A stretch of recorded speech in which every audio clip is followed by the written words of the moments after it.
අයිබෝන් අද අපි ඉන්නේ ලෝක උරුම වැසි වනාන්තරයක් මැද්දේ මේ තමයි සිංහරාජ වැසි වනාන්තරය.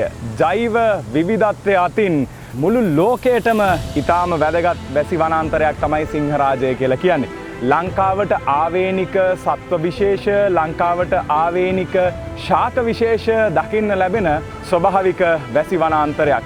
මේ වැසි වනාන්තරයේ පිහිටෙන් තමයි අපේ රටත් ලෝකයත් හුස්ම ගන්නේ. ඒ නිසා අපි ලාංකිකයෝ විදිහට ඉතාම වැදගත් වැසි වනාන්තරයක් හැටියට සිංහරාජය හඳුනා ගන්නවා. දකුණු පළාතේ ගාල්ල දිස්ත්‍රික්කයේ නෙළුවට කිට්ටුවෙන් පිහිටා තිබෙන ලංකාගමට තමයි අද අපි ඇවිත් ඉන්නේ. ලංකාගම කියන්නේ සිංහරාජ වැසි වනාන්තරය මැද්දේ පිහිටා තිබෙන බොහොම අපූරු සුන්දර ගමක්. අපේ වෙනදා සංචාර වගේම මේ පරිසරය ස්වභාවික පරිසරය රැකගෙන ජීවත් වෙන මේ අපූරු මිනිසුන්ගේ ජීවිත කතා හොයාගෙන යමු අද අපේ සංචාරේ ලංකාගමට.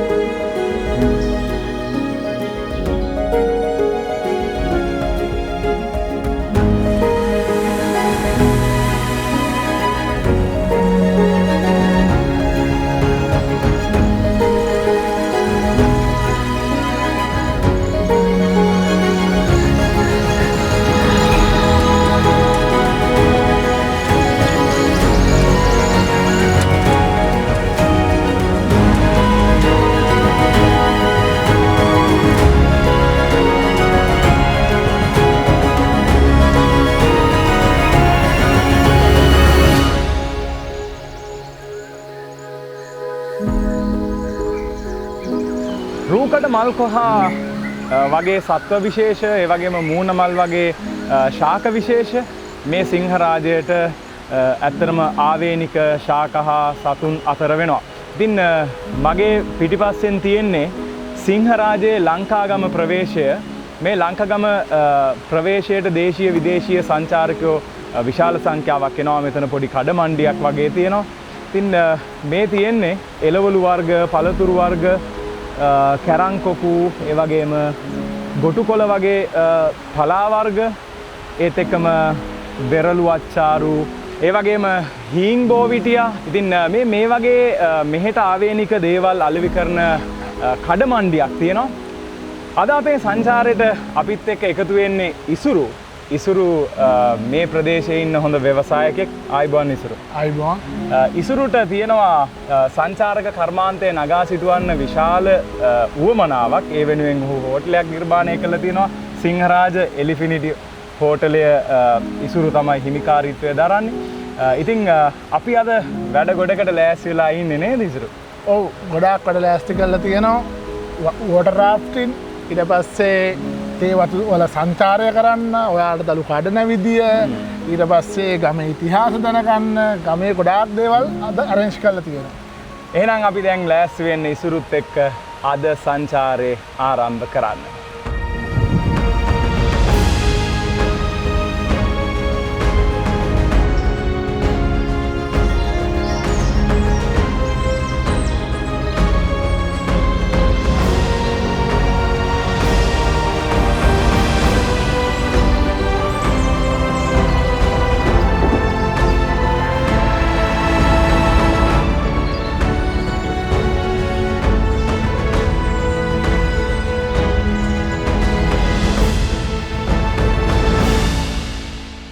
ලංකාවේ තියෙන සුන්දරම ගමක් ලංකාගම.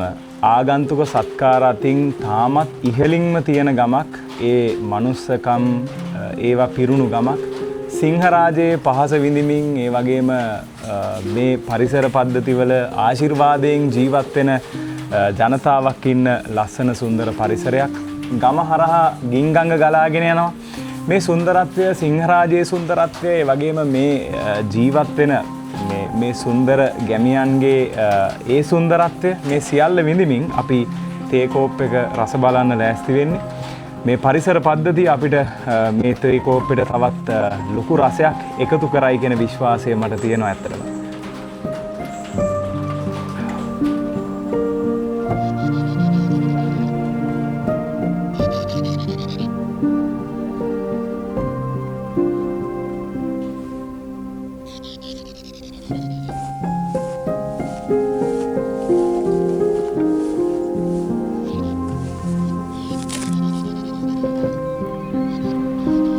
ලංකාගම තේ කර්මාන්තයටත් යම්කිසි දායකත්වයක් දෙනවා අපේ රටට. මේ පැත්තේ තියෙන පහත රට තේ. අපි ඉන්නේ ලංකාගමේ තව මේ තේ වත්තක. එහි හිමිකරුවම තමයි මේ ඉන්නේ. නම පොඩ්ඩක් කියන්නකෝ. මම WD ජයසිංහ. ජයසිංහ මහත්මයාගේමයි මේ තේ වත්ත. ඔයාමයි තේ දලු කඩන්නෙත් නේද? තව කට්ටිය ඉන්නවද? අනිත් දවස් වලටත් ඉන්නවා. අදිසියෙන් කෙනෙක් තමයි සම්බන්ධ කරගන්නේ. කොච්චර තියෙනවද මේකේ? මේ අක්කර දෙකක විතර තමයි දෙන්නේ. අක්කර දෙකක ඔයාගේ තේ තියෙනවා. සාමාන්‍යයෙන් දැන් මෙහි ඉන්න පවුල් විදියට ගත්තාම මේ වගේ තේ වතු කොච්චර තියෙනවද? කී දෙනෙක්ට තියෙනවද? මෙහි පවුල් 175ක් විතර තමයි ග්‍රාමසික වශයෙන් ඉන්නේ ලංකාගම කියන එකේ. ඒකේ සියලුම දෙනාට තේ තියෙනවා. හැමෝටම තියෙනවනේ. හැමෝටම තේ තියෙනවා. දැන් ඔයාලා මේ කඩන තේ දළු කොහෙටද දෙන්නේ? අපි දැනට පල්ලේ ගම දෙනියාය ප්‍රදේශයේ තියෙන තේ කර්මාශාලා වලටත් දෙනවා. ඊට අමතරව නෙළුව ප්‍රදේශයේ තියෙන තේ කර්මාශාලා වලටත් දෙනවා. දෙනවනේ. ඔයාලම පෝර ටික දාගෙන පැල වවාගෙන තේ දළු නෙලාගෙන කරගෙන යනවා. එහෙම තමයි කරන්නේ. හරි ලස්සන පැත්තක්. ඉතින් මේ තේ වතු අපි දන්නවනේ ඉතින් ලංකාවට අපේ ප්‍රධාන අපනයන භෝගයක් එක පැත්තකින්. ඒ වගේම පුදුම අසිරියක් ලස්සනක් එකතු කරනවා මේ තේ වතු ටික මේ ප්‍රදේශයටත් අපේ රටටත්. එහෙනම් බොහොම ස්තුතියි අපිත් එක්ක කතා කරාට.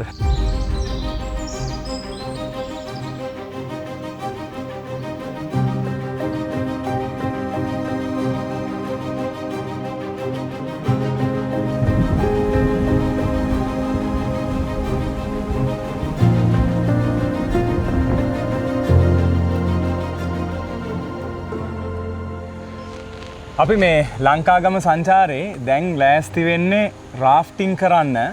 මේ ගිංගඟේ රාෆ්ටිං කරන එකම කෙනා තමයි ඉසුරුගේ තමයි සිංහරාජ එලිෆිනිටි හොටෙල් එක. ඔයා නේද මේක ඉන්ට්‍රොඩියුස් කළේ මෙහෙට අඳුන්වලා දුන්නේ? ඔව් ඇත්තටම මම තමයි මේ මුලින්ම ඉතින් දකුණු පළාතේම තියෙන්නේ මේ සිංහරාජ මේ ලංකාගම විතර වෝටර් රාෆ්ටිං කියන එක තියෙන්නේ. ඉතින් ඒක මගේ තිබ්බ එක ඩ්‍රීම් එකක්. මේ මම කිතුල්ගල කියන ප්‍රදේශයේ ගිහිල්ලා විශ්වවිද්‍යාලේ යන කාලේ වෝටර් රාෆ්ටිං කරා. එතෙද්දී මගේ හිතට ආපු දෙයක් තමයි මේ සිංහරාජ ලංකාගම ගිංගඟ මම පොඩි කාලේ ඉඳන් අපි නාලා පැනලා මේ හිටපු එකෙත් මට මේක කරන්න පුළුවන්. තාම කෙනෙක් කරන්නේ නැත්නම් මොකද කියලා. ඊට පස්සේ මගේ තිබ්බ ඩ්‍රීම් එක මම මේ ගමට ඇවිල්ලා මේ ව්‍යාපාර ශේෂ්ත්‍රය සංචාරක ව්‍යාපාර ශේෂ්ත්‍රයත් එක්ක මම එකතු වෙච්ච ගමන් මම ආරම්භ කරා මේ වෝටර් රාෆ්ටිං කියන එක මේ සිංහරාජ ලංකාගම ගිංගඟ ආශ්‍රිතව. දැන් කොච්චර කාලද මේ රාෆ්ටිං පටන් ගන්න? දැන් ඇත්තටම අවුරුද්දක් වගේ කාලයක් වෙනවා. මෙතකොට මේ රාෆ්ටිං මේ ගමන කොච්චර දුරයිද? මොනවද මේකේ තියෙන අත්දැකීම්? මේක අපි කොටස් තුනක් යටතේ කරනවා. එකක් අපි කිලෝමීටර් 5ක දුරක එකක් කරනවා. ඒකේ අපි රැපිඩ් 14ක් උඩින් තමයි යන්නේ. ඒ කියන්නේ ලොකු දිය පහරවල් 14කින් අපි අරගෙන යනවා කිලෝමීටර් 5ක් දුර. ඊට පස්සේ දෙවෙනි එක තමයි අපි කිලෝමීටර් 3ක ට්‍රැකින් එකක්. ඒකේ රැපිඩ් 8ක් හම්බ වෙනවා. ඊළඟට අපි කරනවා දැන් අර සමහර කෙනෙක් ලංකාවේ ආවම නම් පොඩි කෙනෙක් අර වයස පොඩි ළමයි බයයි මේ රැපිඩ් වල යන්න. එහෙම පොඩි මේකක් තියෙනවා. අපෙන් අහනවා මේක පෙල්ලේද? අපි බයයි වතුරට බයයි. එතකොට අපි කොච්චර එක්ස්ප්ලেইন කරත් මේක බය වෙන්න ඕන දෙයක් නෙවෙයි කියලා ඒගොල්ලෝ ඒකට එච්චර බයව කට්ටිය ඉන්නවා. අපි ඒගොල්ලොන්ට ඉන්ට්‍රොඩියුස් කරන ෆ්ලැට් බෝට් ටුවර් එකක්. ඒක පැයකමාරක් වගේ ටුවර් එකක්. ඒකේ ගිංගඟේ අපි ගිහිල්ලා තියෙන ලස්සනල්ලක් හබ්බින්නල්ල කියලා. ඒක ගොඩාක් ලස්සනයි. හැබැයි ලංකාවේ සහ විදේශීය සංචාරකයෝගෙන් ඈත්වල තියෙන්නේ. ඒ අපි ගිහිල්ලා හබ්බින්නල්ලේ සම්පූර්ණ ඇල්ල බල්ල ඇල්ලෙන් පහළට ගිහිල්ලා අපි ඒතල කරනවා තව වෝටර් ඇක්ටිවිටීස් ටික. වෝටර් ජම්ප් කරනවා. ඒතල අපි නන්න ලොකු ඒරියකත් තියෙනවා අපි ගිහිල්ලා බලමු එතන. අපි එතන පැය කහමාරක දෙක ලොකු ඇක්ටිවිටි එකක් යනවා.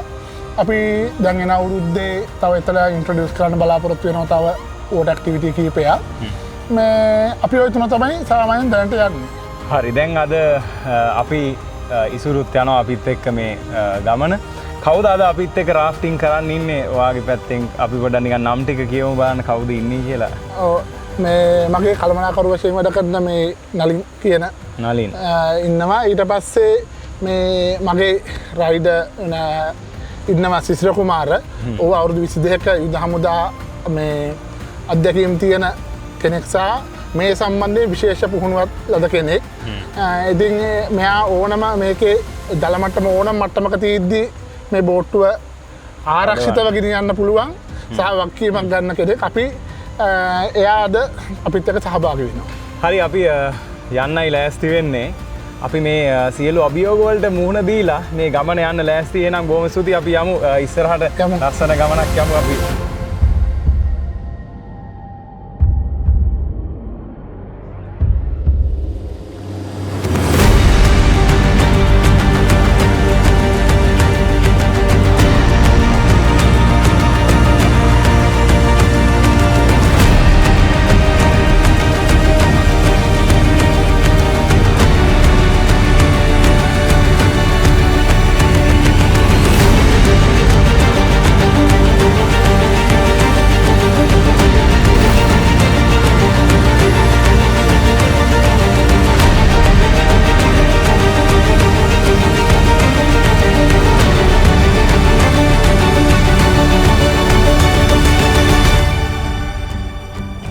ගින්ගඟේදී අපිට දකින්න පුළුවන් එකම ඇල්ල තමයි මේ මගේ හා පැත්තෙන් තියෙන්නේ හබ්බින් ඇල්ල. අපි ඉන්නේ ඇල්ලේ උඩ. මේ ඇල්ලට එන්න නම් අනිවාර්යයෙන්ම බෝට්ටුවක් තියෙන්න ඕනේ. නැතුව මේක ගොඩබිමෙන් ඇවිල්ලා බලන්න අමාරුයි. අපි හැබැයි ඉන්නේ ඇල්ලේ උඩ. ඒ කියන්නේ ගින්ගඟ දිගේ අපි මේ රාෆ්ටිං කරගෙන පල්ලෙහාට එනකොට මෙතන තමයි මේ රාෆ්ටිං කණ්ඩායම නතර වෙන්නේ. මෙතනින් එහාට යන්න බෑ. මොකද මෙතන පල්ලෙහා ඇල්ලක් තියෙන්නේ. ඉතින් මේ ලංකා ගමට ඇලි 12කට වඩා තියෙනවා. ඒ ඔක්කොටම 12 එක්ක තමයි මේ ඇලි බද්ධ වෙලා තියෙන්නේ. ගින්ගඟට තියෙන මෙහි එකම ඇල්ල තමයි මේ හබ්බින්න ඇල්ල කියලා කියන්නේ. හරිම සුන්දර තැනක්. අද නම් චුට්ටක් වතුර පාර සැරයි, වතුර වැඩි, වතුර බොර වෙලා. එහෙම නැති අනිත් දවස් වලට හරිම ලස්සන සුපැහැදිලි ස්ථානයක්. මේක බොහොම පිරිසිදු වතුර තියෙන. ඒ වගේම මෙතනින් පල්ලෙහා ඇල්ලෙන් පල්ලෙහා තියෙන්නේ එන සංචාරකයන්ට නාන්න විනෝද වෙන්න පුළුවන් බොහොම ස්වභාවික ලස්සන ස්ථානයක් තමයි මෙතන පල්ලෙහා ඇල්ල ළඟ තියෙන්නේ.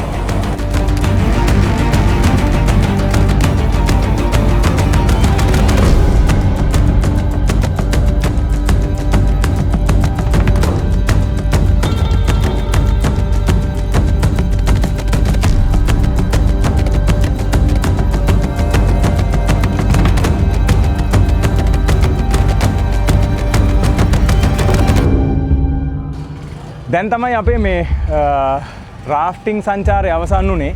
ගින්ගඟේ ඒ අත්දැකීම හරි පුදුමයි. මොකද ඒක ටිකක් අභියෝගාත්මක, ත්‍රාස්‍යජනක, ඒ වගේම විනෝදජනක අත්දැකීමක්. මේ සිංහරාජ අඩවියේ සුන්දරත්වය විඳගෙන අපි බොහොම අපූර්වට මේ සංචාරය කළා. ඉතින් අපි ඇල්ලක් බලන්න ගියා. බොහොම ස්තුතිවන්ත වෙනවා අපේ ටීම් එකටම, ඉසුරු, නලින්, ඒ වගේම සිසිරයි ඇතුළු කණ්ඩායමටම අපි ස්තුතිවන්ත වෙනවා මේ ලස්සන අත්දැකීම අපිට එකතු කරාට.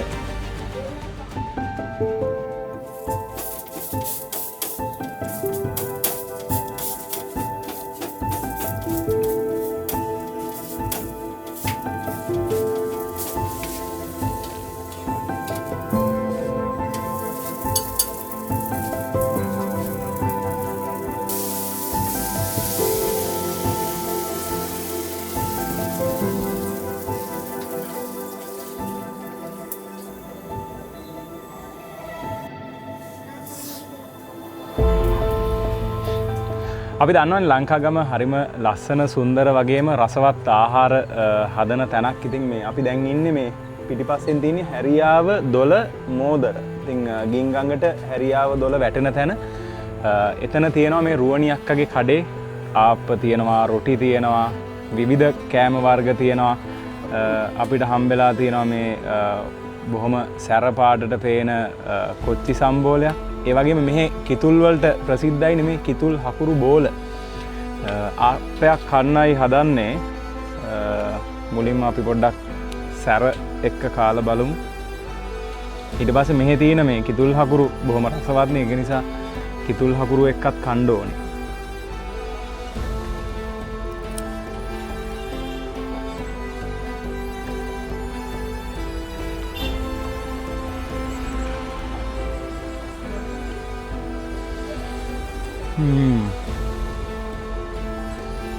මේ පැත්තකින් අර සිංහරාජනේ වැසි වනාන්තර හැම වෙලේම අවුව වෙනවා.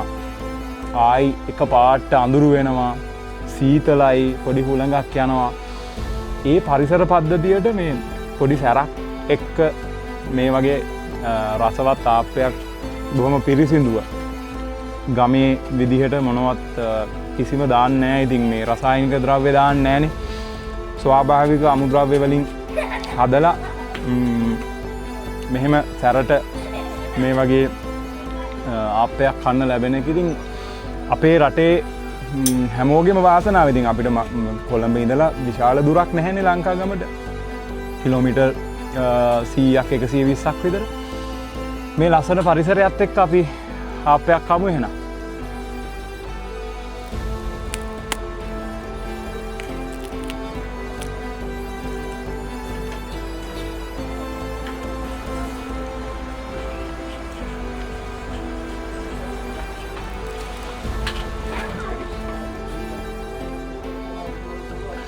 කහට එකයි කිතුල් හකුරු බෝලයයි. මේ පැත්තේ තියෙන්නේ බොහොම පිරිසිදු කිතුල් ආශ්‍රිත නිෂ්පාදන සියල්ලම තියෙනවා. කිතුල් පැණි, කිතුල් හකුරු. ඉතින් අපිටත් වාසනාව ලැබුණා මේ සුන්දරත්වය විඳින අතරතුරේ කිතුල් හකුරු කෑල්ලක් එක්ක පිරිසිදුව කහට කෝප්පයක් බොන්න. ඉතින් අපි හැමෝගෙම බොහොම ප්‍රියතම කෑමක් මේ කහටත් එක්ක කිතුල් හකුරු. අපි කමු.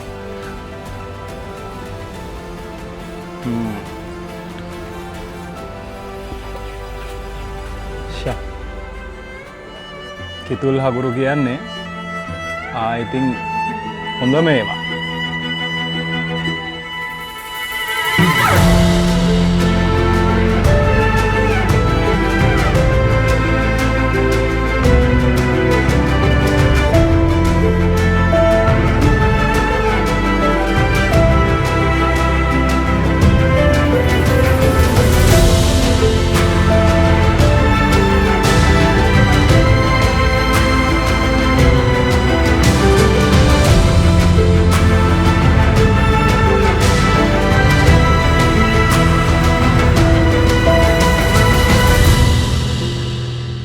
ලංකාගම ඉතිහාසය ගැන දැනගන්න හොඳම කෙනෙක් මේ වෙලාවේ අපිත් එක්ක ඉන්නවා. එතුමාගේ නම සුමිත්.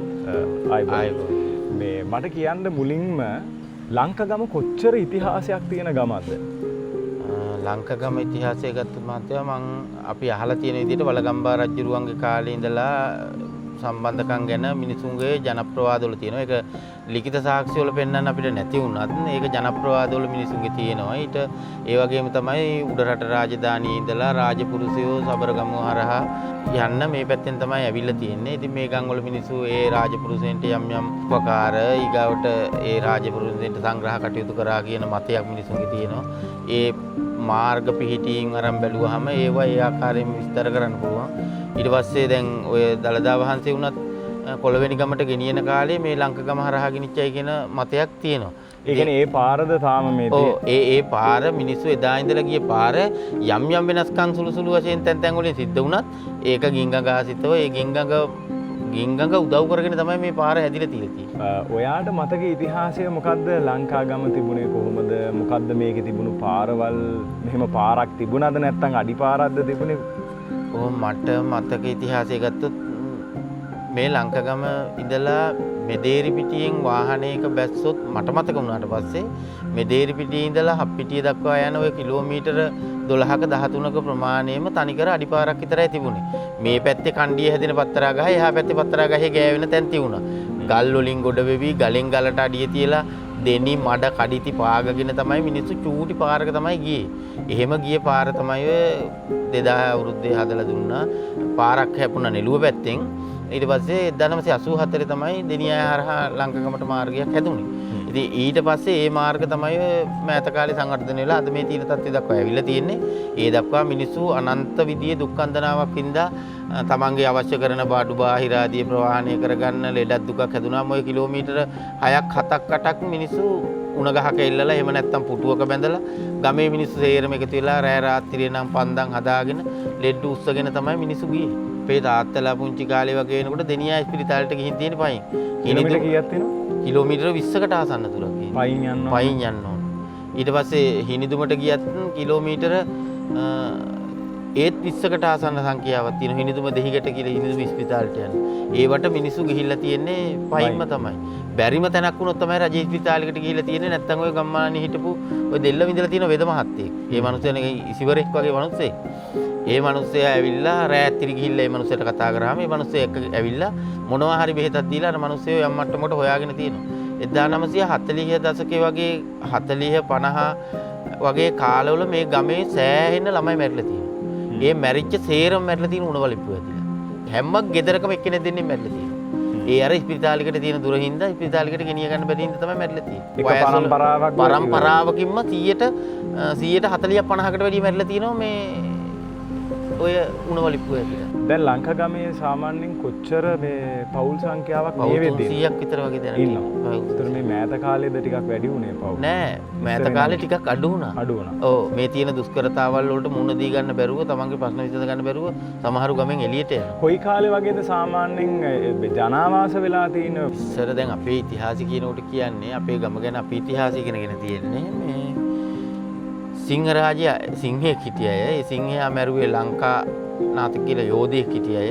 ඒ යෝධයාගේ දරුවෝ 4 දෙනාගෙන් මේ ලංකගම හැදුනයි කියලා කියනවනේ. වතුගල ගමගේ මිනිස්සුයි, ලංකගමගේ මිනිස්සුයි, නිල්වැලි ගමගේ මිනිස්සුයි, කොළොන්තොටුව සිල්ලත්ගේ කියන මිනිස්සුයි තමයි මේ ලංකගම ඉස්සර හිටියේ. පවුල් ප්‍රධාන වශයෙන් 4යි. දැන් මේ ගමේ ඉන්නේ ඔක්කොම වගේ ඥාතීන් සම්පූර්ණ. සම්පූර්ණ ඥාතීන්. ඒ අයට මේ ඉන්න ගමේ හැමෝටම ඥාතිත්වයක් තියෙනවා. පාරකදී හම්බුනොත් අනිවාර්යෙන් නෑදකමක් කියලා කතා කරන්න පුළුවන් මට්ටමේ කට්ටිය තමයි. හන්දේ මාමේ බාප්පේ ඒක ඒ කියන්නේ මේ ආවට ගියාට අර නිකන් දකින්නකමට නෑදකමක් කියනව නෙවෙයි මේ අනිවාර්යෙන් ඇත්තටම නෑදකමක් කියන්න මොකක් හරි තියෙනවා. සාමාන්‍යයෙන් භූමි ප්‍රමාණය කොච්චරද මේ ගමේ? භූමි ප්‍රමාණය ගත්තොත් දිගින් කිලෝමීටර 5මාරක් විතර වගේ තියෙනවා. පළලින් කිලෝමීටර 2ක් වගේ තියෙනවා. අක්කර 800ක 900ක වගේ භූමි ප්‍රමාණයක් තමයි තියෙන්නේ. මෙහි අය මොනවද කරන්නේ?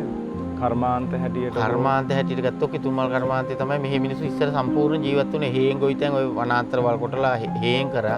හේන් කරනවට අමතරව කිතුල්මල් කර්මාන්තය තමයි යෙදුනේ.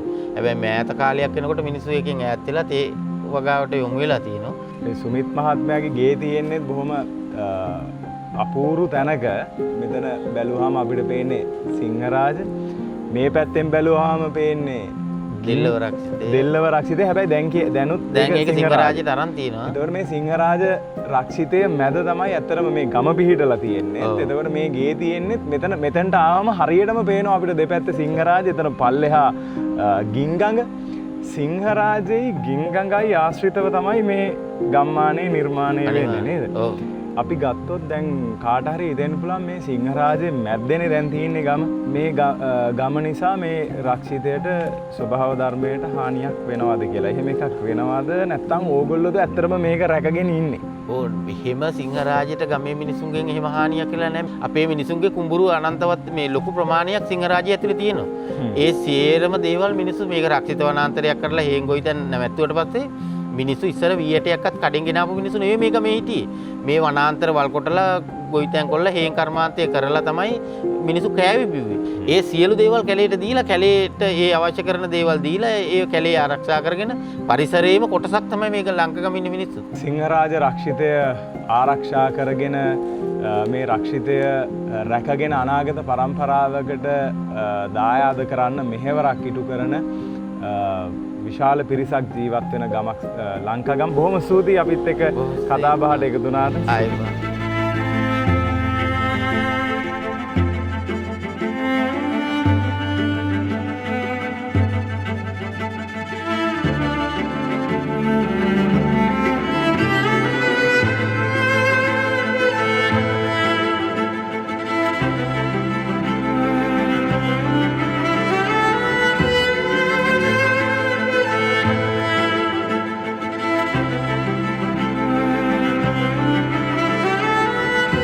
මේ තමයි ලංකාගම මහාවිද්‍යාලය.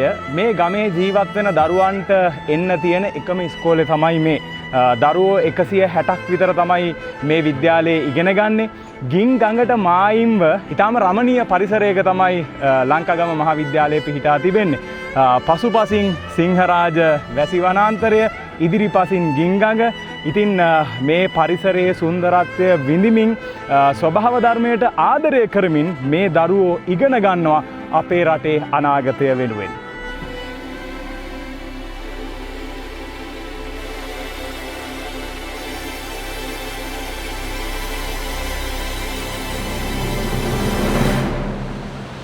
සිංහරාජයේ ලංකාගම පිවිසුමට ළඟින්ම තියෙන ඇල්ල තමයි මේ මගේ පසුපසින් තියෙන්නේ. මේ තමයි බ්‍රහ්මණ ඇල්ල. මේක ටිකක් තරමක් විශාල ඇල්ලක්. ඉතින් මේ ලංකාගම ප්‍රවේශයෙන් ඇතුළට යන සංචාරකයන්ට දූවිලි ඇල්ල, තට්ටු ඇල්ල, ඌරන් වැටුණු ඇල්ල වගේ සමස්ත ඇලි 6ක් දකින්න පුළුවන්කම ලැබෙනවා. මේ සියල්ල කිලෝමීටර් 1.5ක් විතර ඇතුළට ගියාම තමයි දකින්න පුළුවන්කම ලැබෙන්නේ. ඉතින් දේශීය විදේශීය සංචාරකයෝ විශාල සංඛ්‍යාවක් එනවා ලංකාගමට මේ සිංහරාජයේ සුන්දරත්වය විඳින්න.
ඇගේ පතේ මහන්සිය යන්න ඉතින් සීතල පිරිසිදු වතුර තමයි ගලාගෙන බහින්නේ. ඒ වතුරෙන් මුහුණකට හෝදගත්තාම පුදුම සනීපයක් දැනෙන්නේ. සිංහරාජයේ පහස ලබන මේ ලංකාගමේ ජීවත් වෙන සුන්දර මිනිසුන්ගේ ජීවිතත් එක්ක බැඳුණු සංචාරය අපි අවසන් කරන්න සූදානම් වෙන්නේ. ඊටාම මනුසත්කම් ඇති, ඒ වගේම ආගන්තුක සත්කාර ඇති සුන්දර මිනිසුන් ජීවත් වෙන අපූරු ගමක් ලංකාගම. අදට අපි සංචාරය අවසන් කරන්න සූදානම් වෙන්නේ. අපි ආයෙ දවසක හමු වෙමු. සියලු දෙනාටම ජය වේවා.